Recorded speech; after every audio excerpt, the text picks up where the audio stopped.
আসসালামু আলাইকুম, welcome to Yasmin recipes. আশা করি আল্লাহর মধ্যে সবাই ভালো আছেন।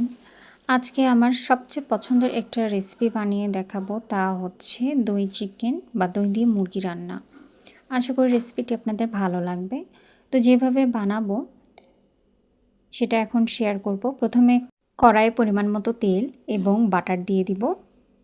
এরপরে এর মধ্যে চিকেনগুলো সব দিয়ে দিব, একটু লবণ, হলুদ, গোলমরিচের গুঁড়ো সব কিছু দিয়ে মুরগিটাকে আমি কিছুক্ষণ ভেজে নিব।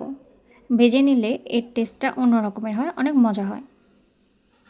এই জন্য আমি কিছুক্ষণ এটাকে ভেজে নেব। ভেজে নেওয়া হয়ে গেলে এখন এটাকে অন্য একটি পাত্রে উঠিয়ে রেখে দিব ঠান্ডা করার জন্য। সেম কড়াইয়ে সেম তেলেই আমি পেঁয়াজ দিয়ে দিব। পেঁয়াজটাকে কিছুক্ষণ আগে ভেজে নিব। অনেকটাই যখন ভেজে নেওয়া হয়ে যাবে তখন এর মধ্যে 2টা তেজপাতা দিয়ে দেব, টমেটো পেস্ট দিয়ে দিব, আদা রসুন বাটা, মরিচ বাটা দিয়ে আবারও মশলাটাকে কিছুক্ষণ কষাবো। দই চিকেন কার কার পছন্দ কমেন্ট করে অবশ্যই জানাবেন। আর যারা ইউটিউব থেকে দেখছেন এই ভিডিওটা তারা সাবস্ক্রাইব করে দেবেন, আর যারা ফেসবুক থেকে দেখছেন অবশ্যই ফলো দিয়ে দেবেন। অনেকটা কষানো হয়ে গেলে এখন মশলার মধ্যে আমি সামান্য পরিমাণে পানি দিয়ে দিব। স্টার অ্যানাইস আমি ব্যবহার করেছি, এখানে আমি অনেক গরম মশলা ব্যবহার করিনি।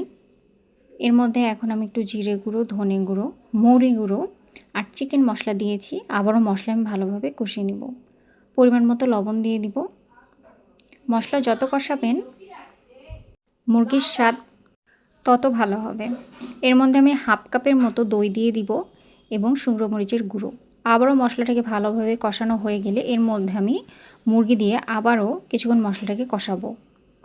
মুরগি অনেকটা কষানো হয়ে গেলে এর মধ্যে অনেক সময় আষ্টে ভাব থাকে, সেটাও চলে যায়। তো মুরগি অনেকটা কষানো হয়ে গেছে, আমি এখন এর মধ্যে পানি দিয়ে সিদ্ধ করতে রেখে দিব। পানির পরিমাণটা দেখে দিবেন, কতটুকু ঝোল রাখবেন সেই পরিমাণে। এটাকে এখন ঢাকনা দিয়ে আমি সিদ্ধ করতে বসে রেখে দিব। কিছুক্ষণ পরে আবারও নাড়াচাড়া করে নামিয়ে নেব। আশা করি এই দই চিকেন রেসিপিটি আপনাদের ভালো লাগবে। সবাই সুস্থ থাকবেন, ভালো থাকবেন। আল্লাহ হাফেজ।